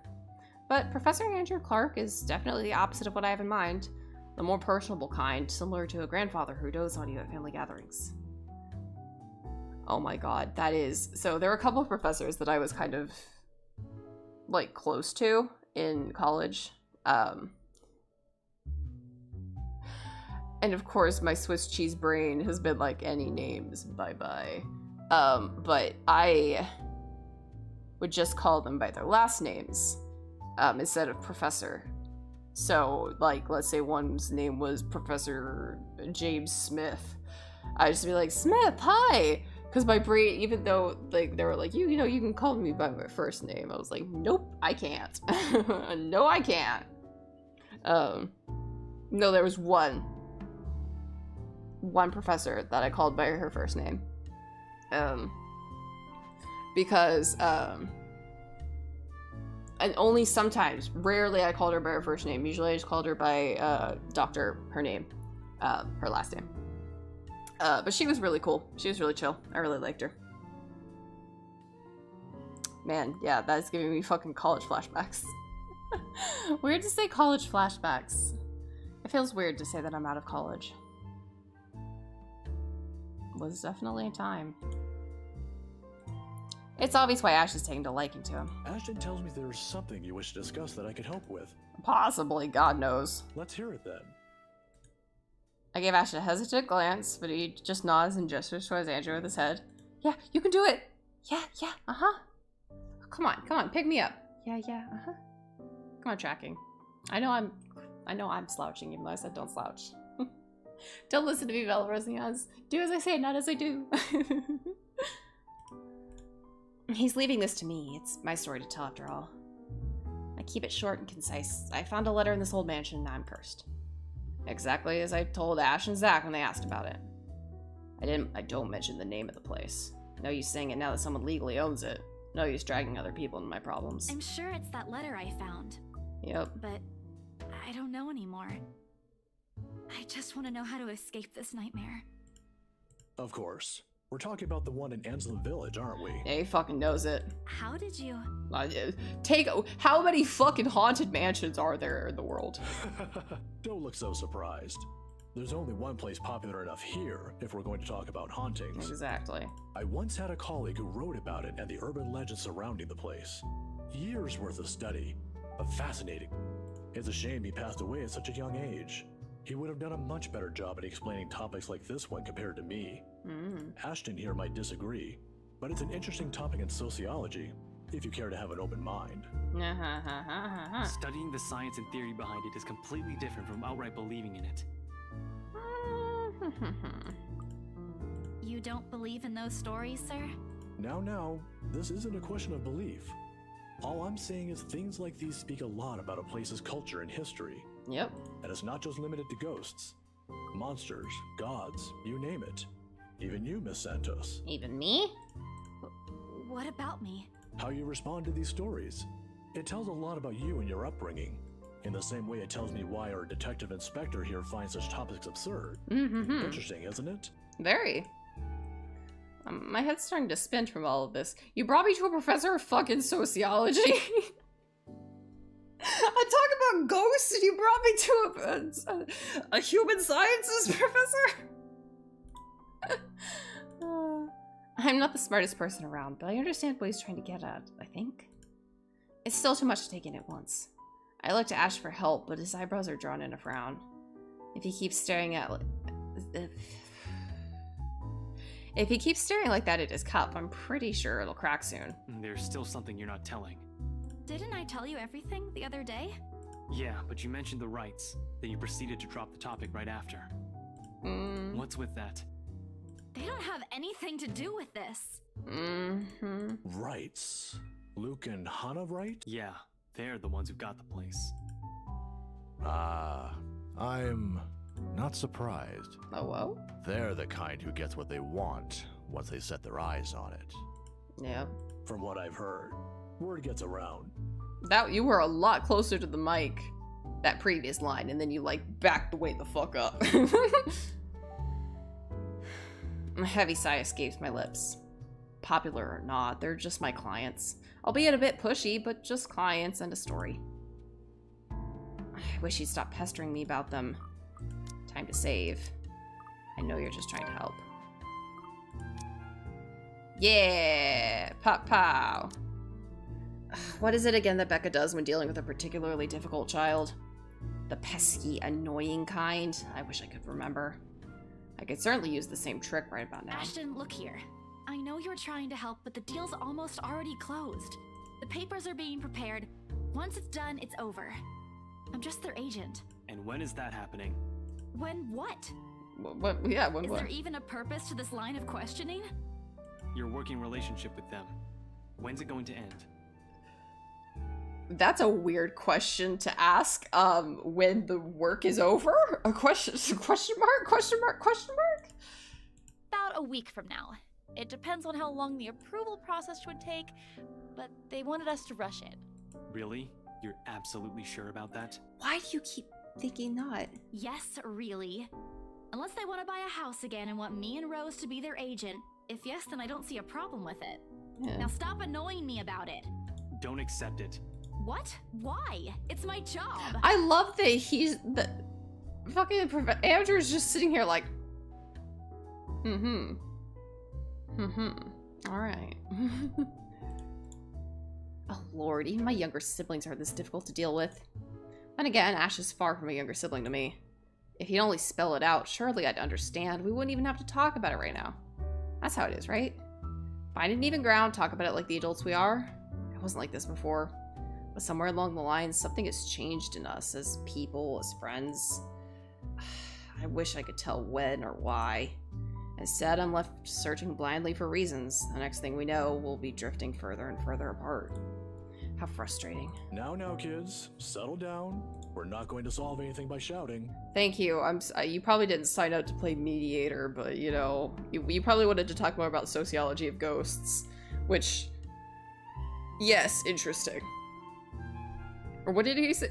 Excuse me. What did Ashton say Andrew was? Ethnographer? I don't know. I don't remember. Sorry, Sir Andrew. And we're not going to solve anything either if you keep omitting things. Speak for yourself. I'm not the only one doing it. Oh my god, why are we so fucking testy? Like, okay. I understand being testy. I was testy today. I was testy today at work because I just wanted people to get me their fucking shit. But, like, there's no need to be this testy. Take a chill pill, take a few deep breaths. You'll have to forgive my former student, Miss Santos. He's always been the curious kind. Many people think he's lazy. And you don't have to. It's actually the opposite. You don't have to fucking stand up for him. I see that hasn't changed. Well, I can be testy too. Oh, really? How is he back when he was your student? How is he back when he was your student? How was he? Past tense, my friends. Past tense. I'm sorry, I need to ask. He doesn't talk much about that. Oh, this is, And there's a reason why. Please don't. Tried to sleep on the first day of class. He didn't repeat it after what I made him do when I caught him. Students like him are the easiest to deal with, once you know what piques their interest. Oh, whoa. Mind sharing? I'd have to say, he's one of the very few who's actually interested in the subject, though. But there was this one time when... By the end of the conversation, Ash looks like he's praying for the ground to swallow him. He's never been one to talk about himself. Kiki! Hi, baby girl! Hi, baby! She's like, oh, hello! From what I know about him are mostly bits and pieces I've gleaned over the years. He's an atrocious singer, he's bad at art, and he's a personal vendetta against mornings. Hello, my baby girl. Hello. Now? Now it feels like he isn't that hard to figure out after all. It's past noon when Andrew has to leave us for another meeting. Did we figure anything out about a ghost? No, I think Ash got us off track and we just stopped talking about the ghost. But before we separate... Miss Santos, a word of advice. Just keep in mind that when it comes to cases like this, things aren't always what they seem. Mm-hmm. Naturally, the mansion in the letter was brought up several times during our talk. Okay, much better. Much better. I was like, did we all just forget this? And though Ash is right in that Andrew offers a different perspective, he's left me with more questions than answers. What is she? What does she want from me? Is she ever gonna leave? They all continue to bug me after we've left the coffee shop. I don't even notice when Ash takes a different turn on our way back. Where are we going? You can drop me off at the park. Guess. You have 3 chances. Okay, I'm serious, Ash. Where are we going? He doesn't answer, but shortly after, he stops his car in front of a small nondescript food stall a little ways away from the movie house. If I wasn't paying closer attention, I'd have missed it without a doubt. He motions for me to wait as he gets off in the car and walks in its direction. Sheesh, if you wanted to buy something, just say it. No need to make yourself look mysterious. It makes you look more like a dork than cool. The wait isn't long, however. Soon he's walking back, holding 2 fish-shaped cones in both hands. It's taiyaki! Ice cream? Parfait? Across the 2? By the time he's back inside the car, I've given up any effort to figure out what he bought.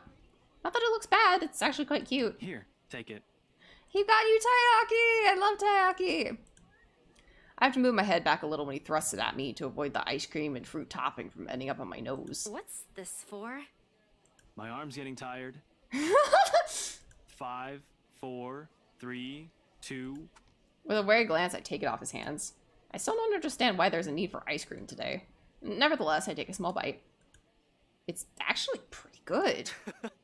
It must have shown on my face because he chuckles as soon as I take another one. Saw the place open the other day when we watched Zach's movie. Thought I should give it a try. Uh-huh, and you brought me. Uh-huh. It doesn't seem like a bad place to get food from time to time. Yeah? And you're giving me free ice cream because... Do I need to have a reason? Flirting? That's the reason. Are you really going to ask me that? Apparently. Here's the thing with Ashton Frey. He does not just treat anyone to free food because he feels like it. He's that much of a Scrooge. Hell, he even asked me how to teach him to haggle once. Haggle! Of all the people who'd asked me that. I'd have expected such a request from Becca, but Ash? Not at all.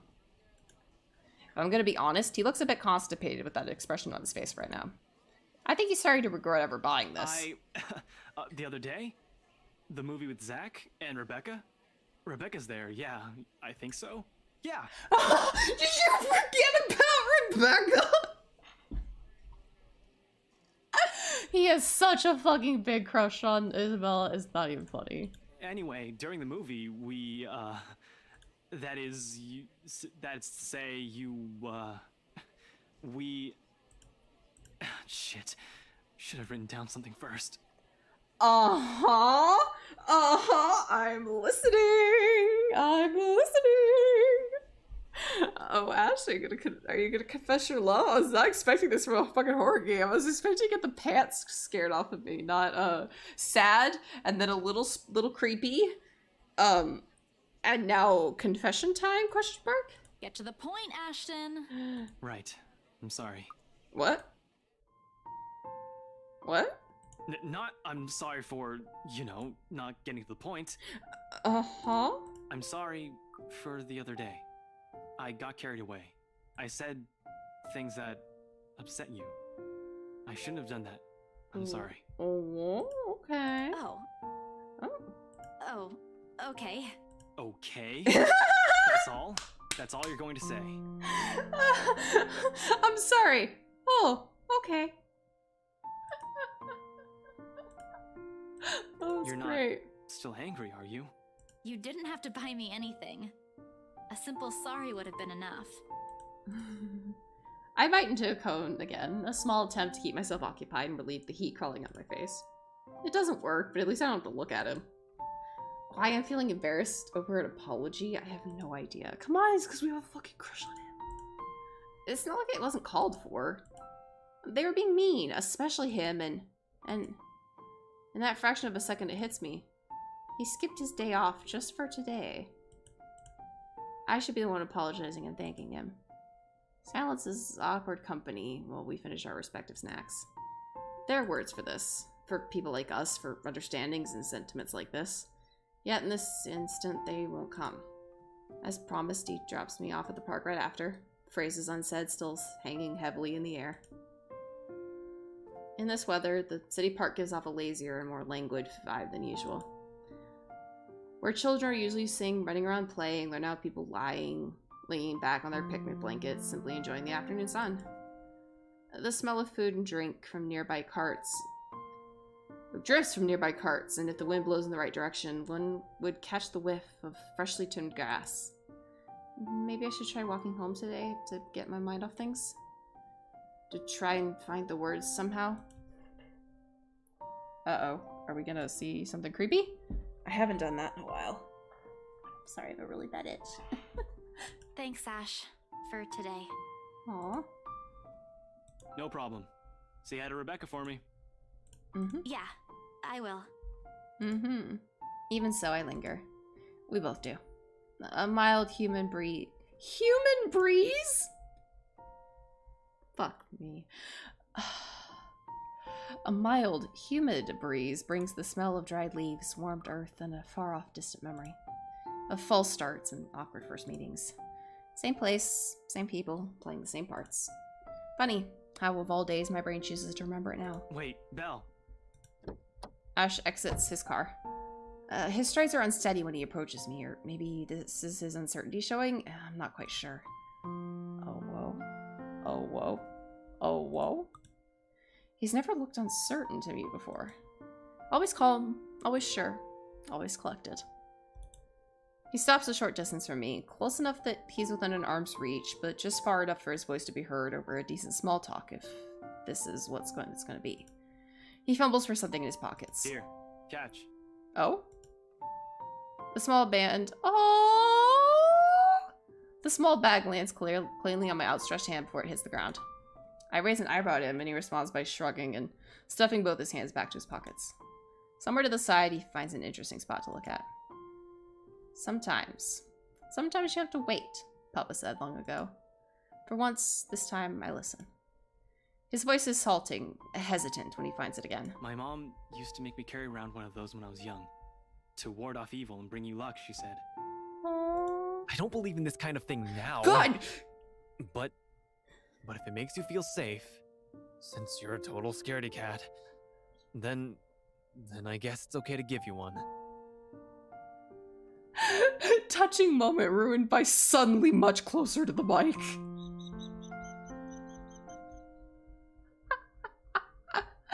Oh, amazing. Perfectly ruined moment. Aww. Perhaps at this moment, there aren't any words for it. I have never been good with those. But right now, I could thank him in the best way I know how. Save. You can be nice when you're trying, or you're not bad after all. You're not bad after all. Yes, that was the right one! I closed the short distance separating us, and lightly in place of phrases one couldn't spin together or answers too early to seek out, I lean over. Are we kissing him or hugging him? Let me know. Fuck yes! I'm so sorry that was so loud. I give him a little peck on the cheek. The touch is short, fleeting, the kind that speaks volumes of boundaries we don't often cross as friends. Nevertheless, the thought's still there. It lingers. In the gentle autumn wind that passes, in the empty space separating us when I step back and look up at him with a smile. It's easy to express gratefulness this way, isn't it? At least with my own family, that's the case. For the two of us, I'm not quite sure. Did he understand? After all, gratitude is considerably harder to put into words when you spent the latter half of your friendship teetering between good-natured jests and ruffling each other's feathers. Seconds pass before he clears his throat. I don't think he took it the way you meant to take it, Isabel, if that was only his gratitude. His face has gone remarkably red, whether from the heat or something else I can't quite tell. But he understands. I know he does. Because the smile on him when he finally meets my eyes is the gentlest I've seen him show. Aww. Fucking Becca's watching this whole thing, isn't it? From her car, just quietly seething. I, gotta go. Got some reports I forgot to file the other day. Yeah. See you around. Thanks for the ice cream. And the charm. Don't lose it. You won't find one here again if you do. I won't. I might move like I have 2 left feet, but I know how to take care of my own stuff. I'm not a total klutz. I know. In Belle? Remember that one time? Devlin Court? Yeah, where I apparently fucking found a body stuffed in the sofa? Oh, I do, with all the clarity in the world. You... At the time, when we... What I'm trying to say is that you can rely on me. If something... anything happens. Aw, that's really sweet. Not the exact same thing, of course. You get the idea. I'll be around. If you find any more corpses stuffed in furniture, please call the police. I guess technically he's part of the police, but... Oh. I'll keep that in mind. You're not that bad after all. Before leaving, he waves at me one last time.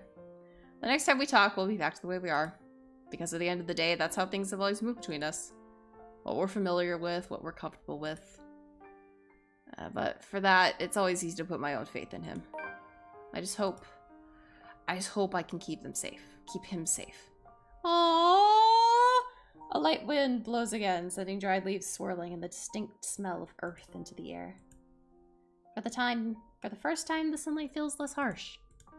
Maybe a walk is good. I need to visit the grocery too. Come to think of it, wasn't there an art store that opened recently near the park? Uh-huh. What's going on here? Oh. Oh my god. The cat's name is Baruthiel. Or at least that's what his collar says. Did we find a cat? It's an odd name to give a cat, in my opinion. But it speaks grace, much like the one it carries. It shows in the way he swishes his tail, and his eyes follow my hand's every movement. So we're like, we're gonna take a walk, and then we found a cat, and we're like, cat. That tracks. I'm not sure what he finds fascinating in me, to be honest. I wasn't the very picture of grace when he found me, after all. It was a bad idea, carrying 2 heavy bags of newly bought art supplies and groceries without help or a sure ride home. In hindsight, maybe I shouldn't have bought all these at the same time. I didn't even make it past the park. And now I'm suffering underneath the glaring afternoon sun, hunched up on a park bench and drenched in sweat, in the company of a cat curiously watching my every movement. I hope it stays where it is. It's just a black cat, but back at home they're considered ill omens. Don't look at me like that. I can act graceful as well if I want to. Don't talk to cats. Don't talk to weird cats. Some cats speak. Usually in paranormal games, sometimes there's a talking cat. I'm not talking like, sometimes you'll find a cat and it speaks. I mean, technically I'm a talking cat if you really want to go that route, but... Not that I've ever acted graceful in my life, of course. Growing up with rowdy younger brothers and a sister does that. Or maybe it's the opposite. Mama used to call me a little troublemaker before. Well, graceful or not, there's no use moping. A short breather and then I'm off home. Besides, it isn't like the company's bad, even if it's a cat, as long as it doesn't bite or crosses my path. Where's your owner, anyway? He has one, doesn't he? An owner? That's what the collar's for, isn't it? A bandage is wrapped on one of its paws, though. I wonder what happened to it. Did he run away? Well, if you don't have one, I won't be able to take you in. My apartment doesn't allow pets. I tried to bring one home before, a cat. Not black, of course. And Rebecca threw a fit before the landlady could. I take a small packet of sweets from the bag beside me and pop it open. As I'm about to put one into my mouth, he meows. My hand stops. Do you want one? Don't feed the cat sugar! He doesn't meow again as I'm expecting him to, but I take his unblinking gaze as a yes. I shift the piece in my palm and hold it out to him warily. He sniffs it once, twice before... Baruthia! What? Like a good, properly trained pet, Baruthiel responds as soon as he's called. Recognition comes as soon as my hand snaps in the direction of the voice. Miss McCullough's hard to miss, what with her height. I'm sorry. Did my cat hurt you? No, he was being an absolute angel. Miss Santos, was it? I'm surprised to see you here. They have 2 very different artists, for the sprites and for the pictures. Nice to meet you again, Miss McCullough. Were you harmed in any way? Why do you think your cat would hurt me? I'm sorry. Baruthiel's not exactly fond of other people. Even run away from the veterinarian right now. Oh no, he was just sniffing my hand earlier. My Baruthiel's a she. God, I'm sorry. Why are people more upset when you accidentally misgender a pet than when you misgender a fucking person? She? All this time I thought... The pause in conversation, if this can be called one, is uncomfortable. We're merely 2 people working different jobs for the same client. Frankly, meetings like this don't happen a lot, and if it does, a simple nodding of heads is enough. Still, trying to be friendly couldn't hurt, right? Let's talk about the cat. I want to talk about the cat. Why was that a negative? Does she not want to talk about her fucking cat? I'm actually surprised you have a cat, Miss McCullough. Oh no. And why exactly is that? There are a lot of people who have pets. Oh, why the fuck is she now super angry? Yeah, but not a black one. I'm amazed you're taking care of one. Oh no. I don't understand what you're trying to get at. Is there a problem with my cat? Fuck. I don't want to talk about problems with cats. That makes me upset. Good job. I'm just curious about your work. Wow, we have some really high fucking relationship with her. What about it? God, shit. I don't know if it's her accent, but she always sounds really fucking mad at me. There's something guarded in her expression at mention of work, but I pushed through with my question. I just want to know how it is to work on a house like the Ermengarde Mansion. Is it hard? I guess she wasn't expecting a question like that if the way her eyebrows shoot up tells me something. Because of its age? I wouldn't say it is. It is a challenge, considering the factors me and my team have to sort out. Oh god, you're really happy about that. But it's a good project. A breath of fresh air from what I usually work on. And I have a good team. Those original fittings, though. It might be old, but the architecture is magnificent. I'm sure you've seen the stained glass windows in the foyer. Oh, I can already think of so many things I could do with it. Well, I'm glad, because I can't. But of course, my team will have to double check for necessary repairs here and there. That's probably for the best. It's easy to break some key elements with a rush restoration job, and who knows what other hidden issues there might be underneath. People can be so careless. I'm sorry, I spoke too much. Yes. No, it's okay. You seem to really love what you're doing. It's not really like that. I'm just lucky to have found work in an interesting field. Okay. Anyway, Bruthiel's due for her visit to the vet. Nice talking to you, Miss Santos. I wish you luck with what you're planning to work on. It seems like a big project, too. She gestures with her head towards the bags, the ones filled with stuff I've recently bought from the art store. It's a project for a friend, actually. All the same. Good luck. I watch her as she leaves, though she stops shortly before crossing the threshold separating the park and the street. She faces me again, looking like there's something she's forgotten to say. By the way, about the Ermengarde mansion. With my clients, it's the rights, I mean? Yes? I hope you don't mind me asking, but has the deal been finalized? There's still a few papers they need, but the house is more or less theirs now. Awesome. Ah, thank you. That's all I needed to know. Yep, making sure she doesn't have the same problem twice. Wait, about the mansion. What? Yeah, The letter, the same one they saw. Whoever she is, she's asking for help. Someone. I want to tell Miss McCulloch the urban legends aren't just legends anymore. They're real. She's not going to believe me. Don't mind me. I need to go too. Have a good day, Miss McCullough. I hasten to pick up the bags I've left on the bench and ran as far as my legs can take me.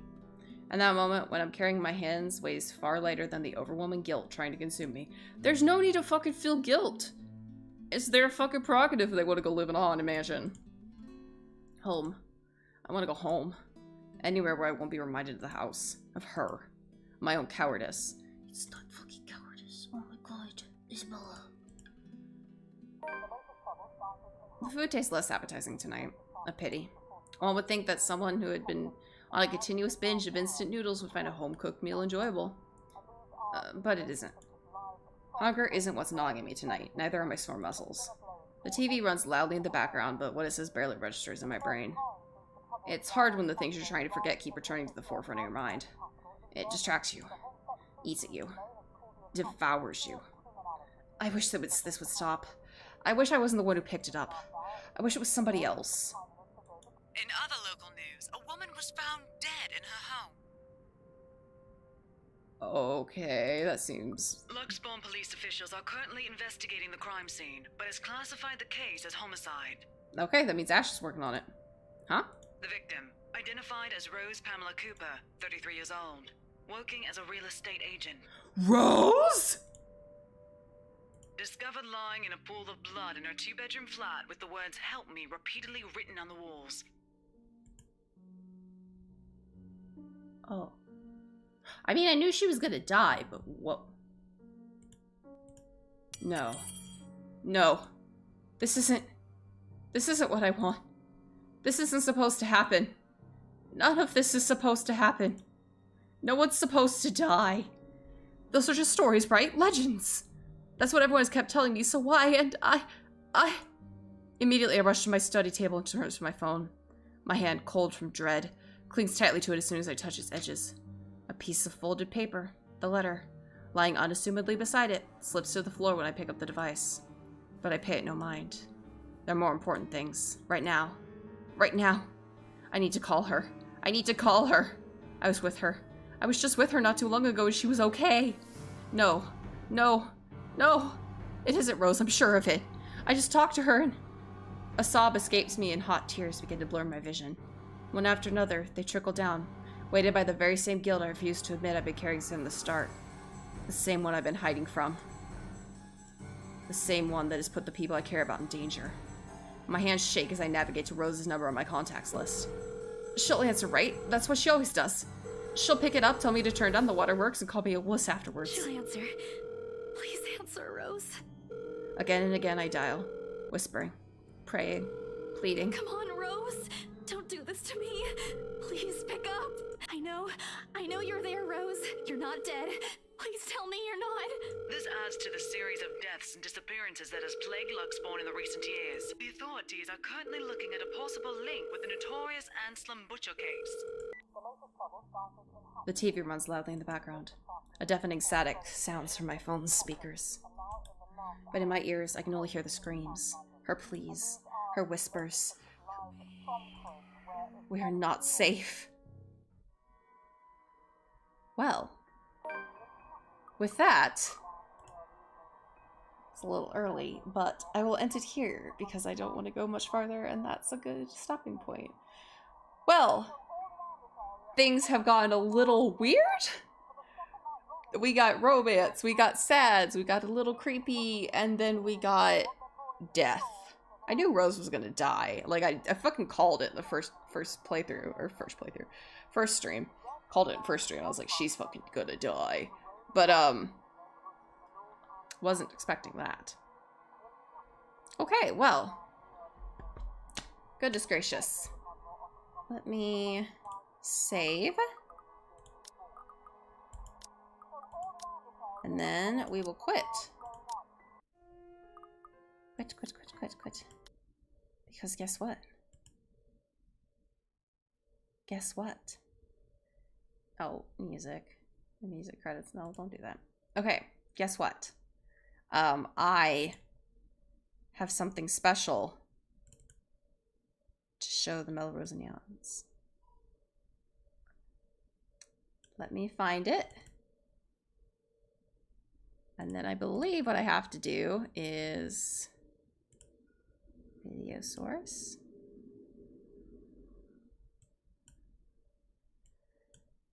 I've never done this before, so this might suck. Add file. Nope, videos. There we go. Okay.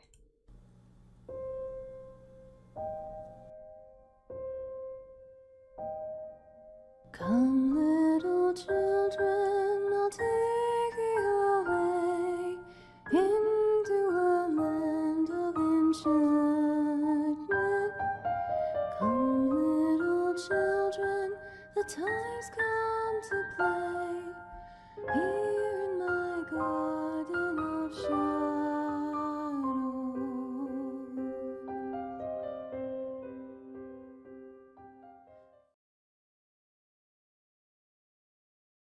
Hello, I'm back. Yay! It worked! But yes, fourth cover coming out Saturday, the 30th at 9 p.m. It's not actually Halloween, but that's because I have another song that may come out on Halloween if I can get it edited fully now. But yes, so that's why I was really excited to show y'all.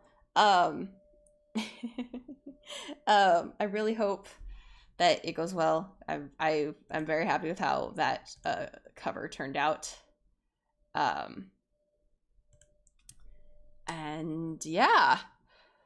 Well, I thought that was gonna be a little harder to put in, but I guess it really wasn't. So now I can go to here. Oh, hello, Kiakars!